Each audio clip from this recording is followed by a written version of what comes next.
el 648, o al analizar, pretender analizar el 648, tenemos que ir, o deberíamos de volver al 647, porque fíjense que el 647 exige que en el decreto de intimación el tribunal establezca las costas que debe de pagar el intimado. Y esas costas, ¿no?, se encuentran enunciadas en el artículo 648 siguientes. Por tanto, cuando tratemos el asunto de las costas, en otras palabras, de los honorarios del abogado y los gastos del juicio, necesariamente tenemos que adminicular el 648 con el 647 en la necesidad que tiene el juez de hacer una estimación sobre el particular en el decreto de intimación. Ahora bien, ¿por qué es importante el 648? El 648 es importante porque establece un porcentaje del valor intimado como costas del juicio.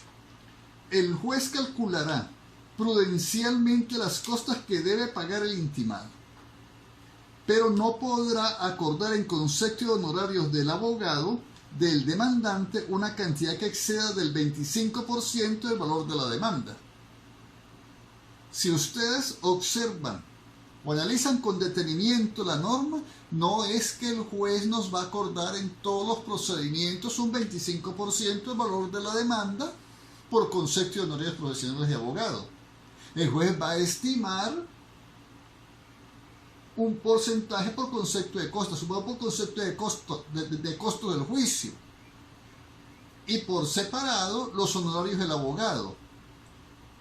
Pero fíjense que esos costos y esos honorarios del abogado, el juez los va a estimar, como dice la primera parte del artículo, la primera oración, de manera prudencial.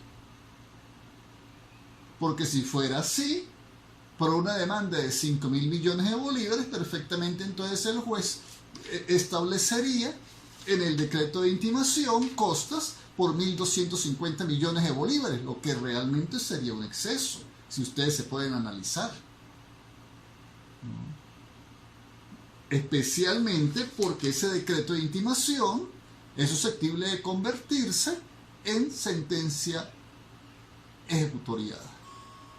El juez va a estimar esas costas de manera prudencial. No es que el juez va por 5.000 millones de bolívares va a establecer unas costas de 5 millones.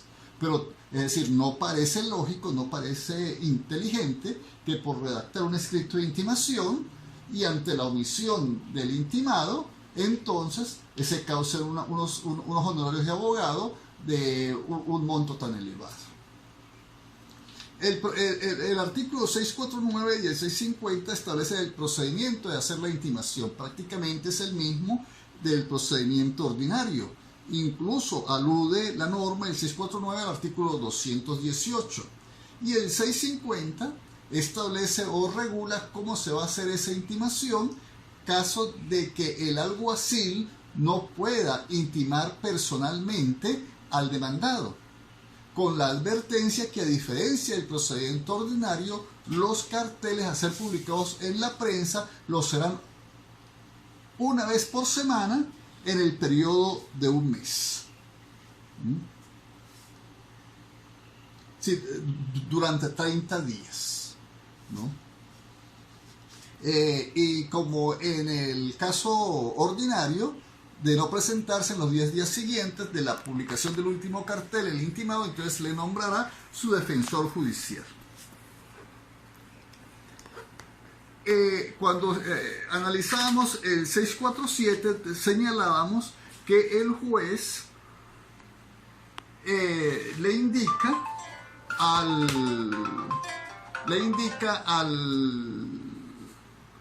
al intimado que el procedimiento es susceptible de oposición. Y si ustedes comienzan a analizar con todo cuidado el 651 del Código de Procedimiento Civil, nos desarrolla la oposición, ¿no? El proceso de impugnación de la intimación. a través de ese recurso de oposición. La oposición, como dice el 651, tiene que formularse dentro de los 10 días siguientes a la notificación personal practicada en la forma prevista en los artículos 649 y 650.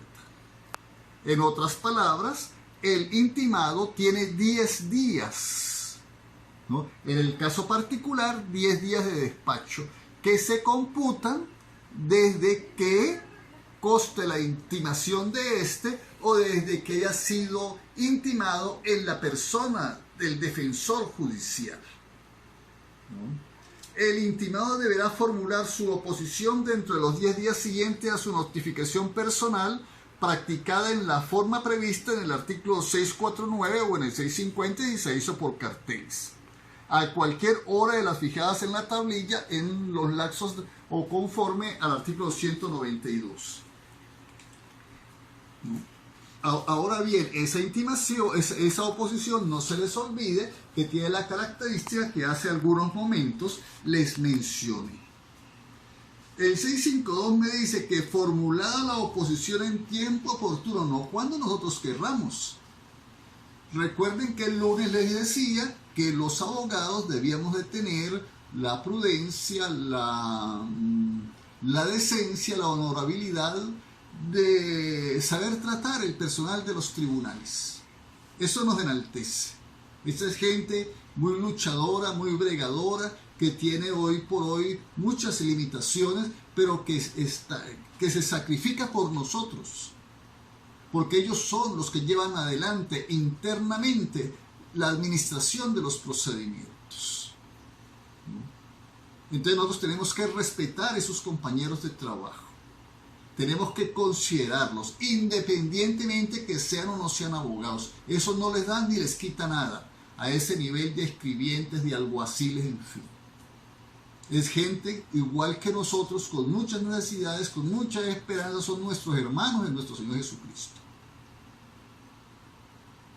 Fíjense ustedes que yo les diría que les pregunten.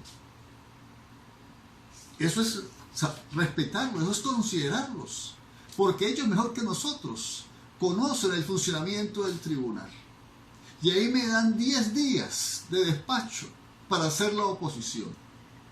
¿Y quién más que esos compañeros de trabajo para hacer el cálculo de esos 10 días? Porque ellos tienen ahí la tablilla a la cual nosotros podemos acceder, pero es que además ellos manejan el libro diario, que es donde se deja constancia de manera específica. Ese es el documento público que nos permite determinar si hubo o no hubo audiencia en tal día y qué pasó en esa audiencia, porque ahí se describen todos los actos.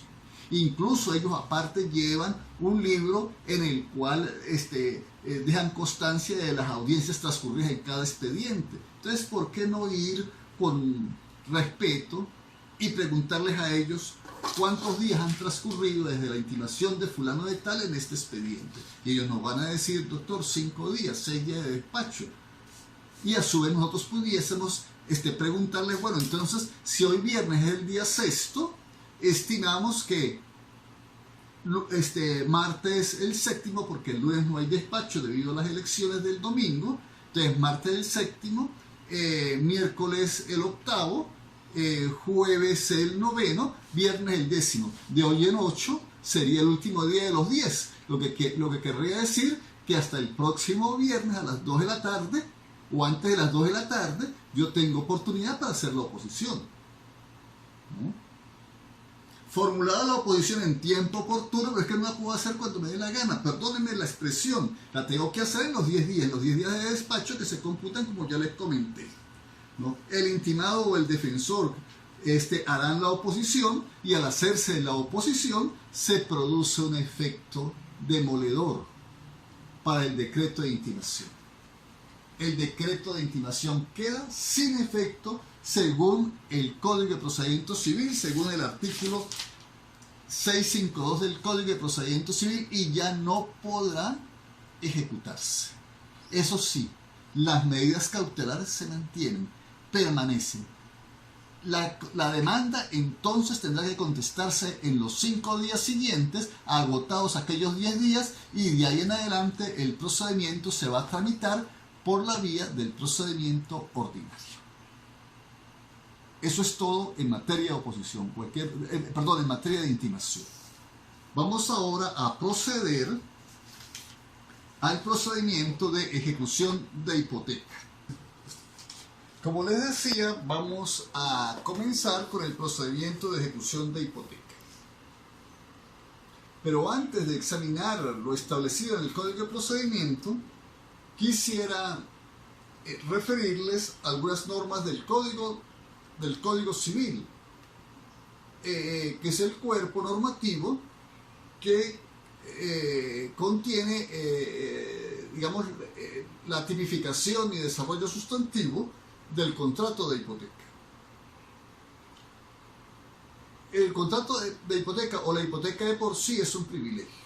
Es un privilegio que, según el Código Civil nuestro, se establece o se pacta para garantizar el cumplimiento de una obligación. Desde ese punto de vista, como ustedes seguramente estudiaron en primer año, la hipoteca es un contrato accesorio. Depende de la existencia de un contrato principal, que por principio y en nuestro caso sería un préstamo de dinero. El artículo 1877 del Código Civil establece o tipifica que la hipoteca es un derecho real. ¿Por qué es un derecho real? Porque está constituido sobre un bien inmueble, ¿no? Es un derecho real constituido sobre bienes del deudor o de un tercero, en beneficio de un acreedor, para asegurar sobre estos bienes el cumplimiento de una obligación. Como ustedes pueden observar, el 1877 resume lo que hemos venido en los últimos minutos refiriendo en materia de hipoteca. La hipoteca es un derecho real, constituido sobre bienes del deudor o de un tercero, porque precisamente un tercero puede, con sus bienes, garantizar el cumplimiento de aquella obligación principal. Ello lo permite el Código. No se les olvide a ustedes que un tercero igualmente puede pagar una obligación, y ese pago sería válido, ¿no?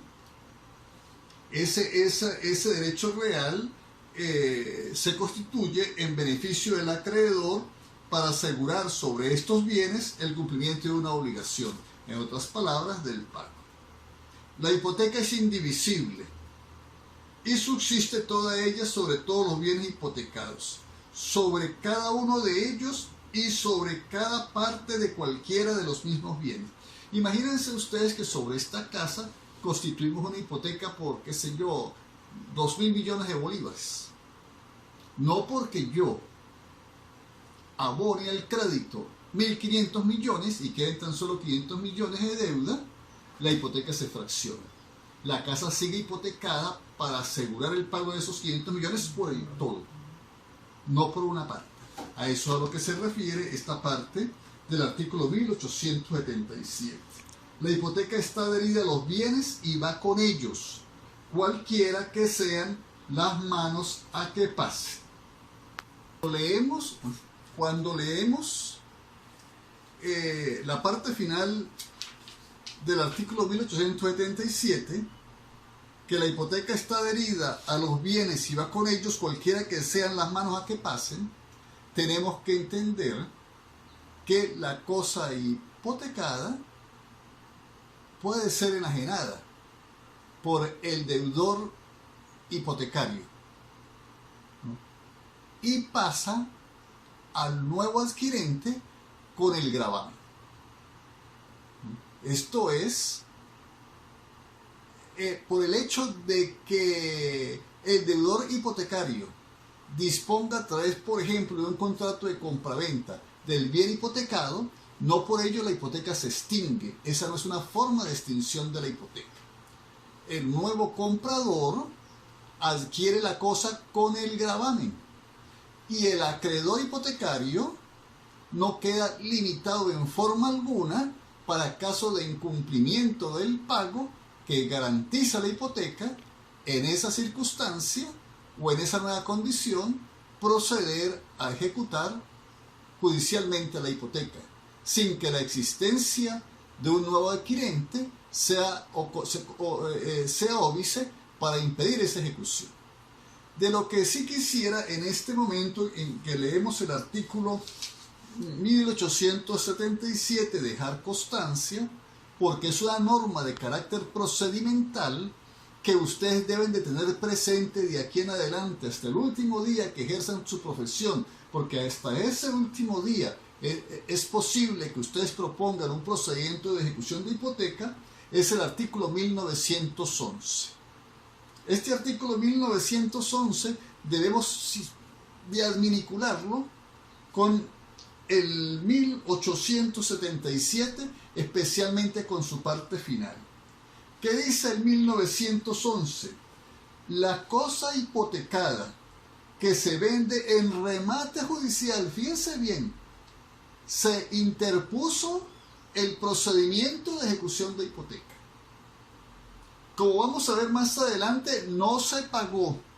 Y como no se pagó, se remató la cosa hipotecada para pagar con el precio de la venta el préstamo que la garantizaba, ¿no? La cosa hipotecada que se vende en remate judicial, con citación de los acreedores hipotecarios, pasa al comprador después que se pague el precio libre de todo gravamen de hipoteca sobre ella, reputándose que dicho gravamen se ha trasladado al precio del remate. Les vuelvo a leer. La cosa hipotecada que se vende en remate judicial con citación de los acreedores hipotecarios pasa al comprador después que se pague el precio libre de todo gravamen de hipoteca sobre ella, reputándose que dicho gravamen se ha trasladado al precio del remate. Aquí tengo que rectificar. Ustedes demandaron unos daños y perjuicios. Ustedes demandaron un cobro de bolívares. Esto es una obligación de carácter quirografario. Y en el procedimiento de ejecución forzada de sentencia, ustedes embargan ejecutivamente la cosa hipotecada. Y van al remate. Entonces, para que la cosa pase libre de gravámenes al ejecutante, al rematador, es necesario citar a los acreedores hipotecarios. ¿Cómo sabemos que existen acreedores hipotecarios? Porque para el remate, para la publicación del último cartel de remate, el Código de Procedimiento Civil nos exige, como lo vimos el año pasado, en cuarto año, la certificación de gravámenes, emitida por el registro inmobiliario respectivo.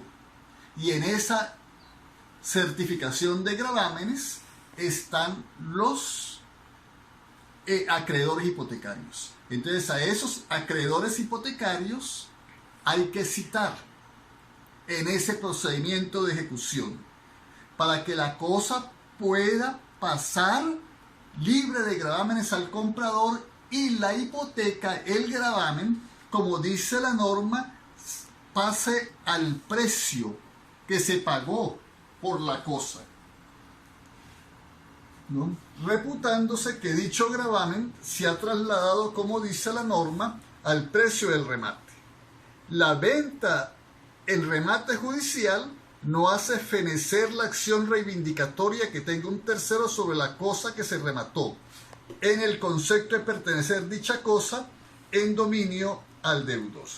Lo relevante, como les digo, es esta parte introductoria del artículo 1911, porque si ustedes omiten esa formalidad en un procedimiento diferente al procedimiento hipotecario, rematan la cosa y no citan a esos acreedores hipotecarios que se identifican por parte del registrador en la certificación de gravámenes, entonces la cosa pasa al comprador con el gravamen. Para que la cosa pase al comprador sin el gravamen y el gravamen entonces se traslade al precio del remate, previamente tienen que citarse a los acreedores hipotecarios. El procedimiento de ejecución de hipoteca ya propiamente está contenido en el artículo 660 y siguientes del Código de Procedimiento Civil. El artículo 660 dice: la obligación de pagar una cantidad de dinero garantizada con hipoteca se hará efectiva mediante el procedimiento de ejecución de hipoteca. Ese es el principio general. Según el Código de Procedimiento Civil, si tenemos una hipoteca y si ya esa hipoteca es susceptible de ejecución, no tenemos por qué ir a otro procedimiento. Tenemos que hacer el trámite por vía del procedimiento especial de ejecución de hipoteca.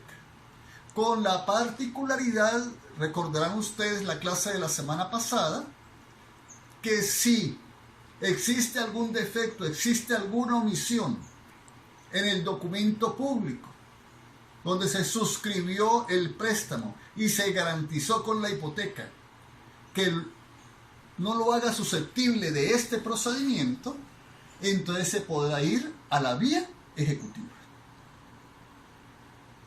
Imaginémonos que el contrato no fue registrado ante el registrador de la jurisdicción donde está ubicado el bien hipotecado. En ese caso pudiésemos ir entonces a la vía ejecutiva. Pero el principio general es que si tenemos un contrato de préstamo con garantía hipotecaria susceptible en ese momento de ejecución, por mandato de la ley, la única vía que tenemos es el artículo 660, es decir, el procedimiento especial, a menos que exista alguna omisión, exista algún defecto en ese contrato que impida la promoción de este procedimiento, y por esa razón es por lo que el legislador en el procedimiento de vía ejecutiva establece que de no poderse acudir a esta vía, entonces la vía ideal es la de la vía ejecutiva. El 661 me establece, el procedimiento como tal. Llegado el caso de trabar ejecución sobre el inmueble hipotecado, por estar vencida la obligación garantizada con hipoteca, esto es, entramos en mora. No de la hipoteca como tal, porque la hipoteca es la garantía. La mora es la del préstamo, que garantiza la hipoteca. El acreedor presentará al tribunal competente el documento registrado constitutivo de la misma. Ese es el instrumento fundamental, el documento registrado constitutivo de la misma. Si el documento no está registrado y si el documento no está registrado específicamente en la jurisdicción o por ante el registro de la jurisdicción donde se encuentra el inmueble, el juez no va a admitir o no le va a dar trámite al procedimiento especial. Véanlo bien que el código hace énfasis en que el acreedor tiene que presentar el instrumento fundamental que debe ser registrado al tribunal conjuntamente con el escrito de solicitud de ejecución de hipoteca. E indicará además el monto del crédito adeudado. 100 millones de bolívares, 500 millones de bolívares. Es decir, puede ser todo el crédito, los 2.000 millones de bolívares a los que hacíamos alusión hace algunos momentos, o el saldo, 300 millones de bolívares. Porque no se les olvide a ustedes que, según lo leímos del Código Civil, la hipoteca es indivisible e independientemente de los abonos que se hagan al crédito, la hipoteca surte efectos sobre toda la cosa sobre la cual se constituyó la garantía. Igualmente, debe identificarse el tercero poseedor de la finca hipotecada si lo hubiere. Aquí hay que tener mucho cuidado. Esto tenemos que hacer necesariamente. Es decir, no solo que que el documento sea un documento registrado en las condiciones que les indicaba hace algunos momentos, sino si hay un poseedor, si hay alguien allá metido, si el hermano del deudor hipotecario vive en el apartamento, a ese señor hay que notificarlo. Es decir, a él no lo vamos a demandar, él no nos debe un centavo, pero tenemos que notificarlo del procedimiento. No se les olvide que de conformidad con el artículo 297 del Código de Procedimiento Civil, esa ejecución de hipoteca puede hacer cosa juzgada en contra de ese poseedor. Y ese poseedor va a sufrir, va a sentir los efectos de la ejecución forzada. Entonces, por ello, el Código de Procedimiento Civil establece que si hay un tercero, ¿no?, que ocupe, por ejemplo, la cosa hipotecada, ese tercero tiene que ser necesariamente hipotecado, necesariamente notificado. Porque si no lo notificamos y en el procedimiento aparece ese tercero, es decir, es posible, muy posible, que el tribunal reponga la causa a estado de notificación de ese tercero, por las razones que antes les mencionaba. Asimismo, se deberá de presentar copias certificadas pedidas por el registrador correspondiente de los gravámenes y enajenaciones que hubiese podido ser objeto la finca con posterioridad a la hipoteca. No antes de la hipoteca. Porque se infiere que si la hipoteca entró al registro, pues bien, la hipoteca entra al registro porque no hay medidas cautelares que impidan la inscripción del documento.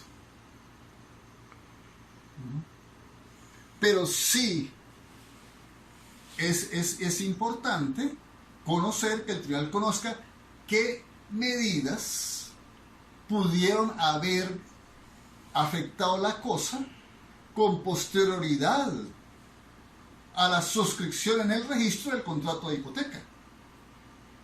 Eso es fundamental y por eso es importante, es fundamental el cumplimiento del requisito del artículo 661, la certificación de gravámenes.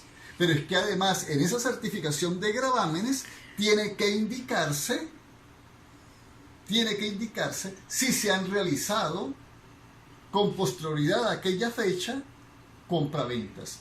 En otras palabras, enajenaciones, porque en ese caso igualmente tendríamos que notificar a los nuevos adquirentes, porque ellos van a ser afectados por el procedimiento.